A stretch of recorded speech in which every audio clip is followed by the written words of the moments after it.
তো বন্ধুরা চলুন আজকে বানিয়ে ফেলি পটলের আরেকটি নতুন রেসিপি, তেল পটল, সম্পূর্ণ নিরামিষ ভাবে। চলুন চটপট দেখে নিই। নমস্কার, কেমন আছেন সবাই? আর এর মধ্যবিত্ত গৃহবধূ চ্যানেলে সকলকে স্বাগত জানাই। আজ বানাবো একটু তেল পটল। পটলগুলো কিন্তু সুন্দর করে ধুয়ে তারপরে এই যে আঁশটা কিন্তু হালকা হালকা ছাড়িয়ে নিয়েছি। আর এই যে মাঝখানে কিন্তু দেখতেই পাচ্ছেন একটা করে সব জায়গায় চিল লাগিয়ে নিয়েছি।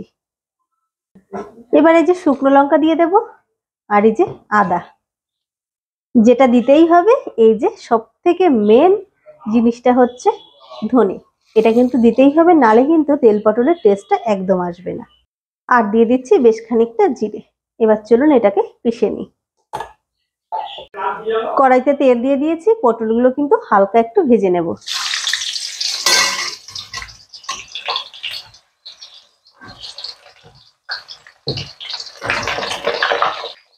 দিয়ে দেব সামান্য লবণ, হলুদ আর একটু চিনি।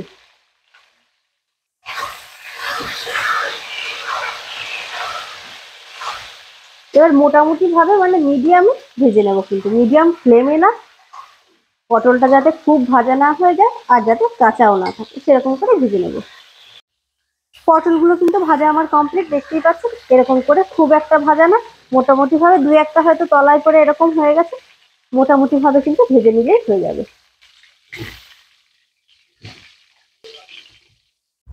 তেল গরম হয়ে গেছে, দিয়ে দিলাম জিরে ফোড়ন। জিরে ফোড়ন হয়ে গেলে এই যে মশলাটা দিয়ে দেবো।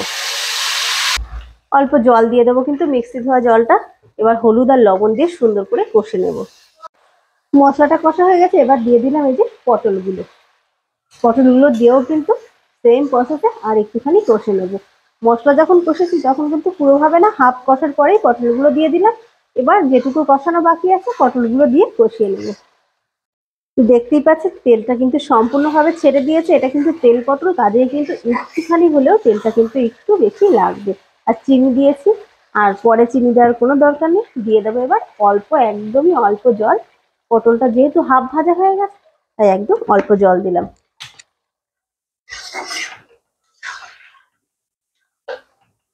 পটলগুলো সেদ্ধই হয়ে যাবে, তাও কি করব, একটুখানি কিন্তু আমি ঢেকে দেবো। তো বন্ধুরা চলুন ঢাকনাটা তুলে দিই। দেখতেই পাচ্ছেন এটা কিন্তু বেশটা শুকিয়ে এসছে। এটা কিন্তু একটু মাখো মাখোই হবে। এবার এই যে দিয়ে দেবো কিন্তু ঘি, অবশ্যই কিন্তু দিতে হবে ঘিটা। ঘি দিয়ে দিলাম। টেস্ট কিন্তু এতেই হবে, তেল পটলে কিন্তু অবশ্যই ঘি। আর এই যে গরম মশলা বেটেছিলাম সেটা, বাটা গরম মশলা অবশ্যই দিতে হবে। এক্ষেত্রে কিন্তু ভাজা গুঁড়ো মশলা দিলে কিন্তু টেস্টটা লাগবে না। নেড়ে চেড়ে ব্যাস গ্যাসটা কিন্তু এবার বন্ধ করে দেবো।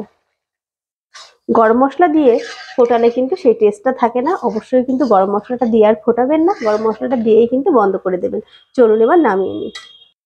তো বন্ধুরা আমি নামিয়ে ফেলেছি, দেখতেই পাচ্ছেন কতটা অসাধারণ হয়েছে, খেতেও কিন্তু দারুণ টেস্ট নিরামিষ এই তেল পটল। তো চলুন আজকের মতো এটুকুই, আবার একটা রেসিপি নিয়ে ফিরে আসবো। আজকের মতো তাহলে টাটা। আর হ্যাঁ, আর একটা কথা, এটা কিন্তু ভাত, রুটি, পরোটা সবকিছুর সঙ্গেই কিন্তু অসাধারণ।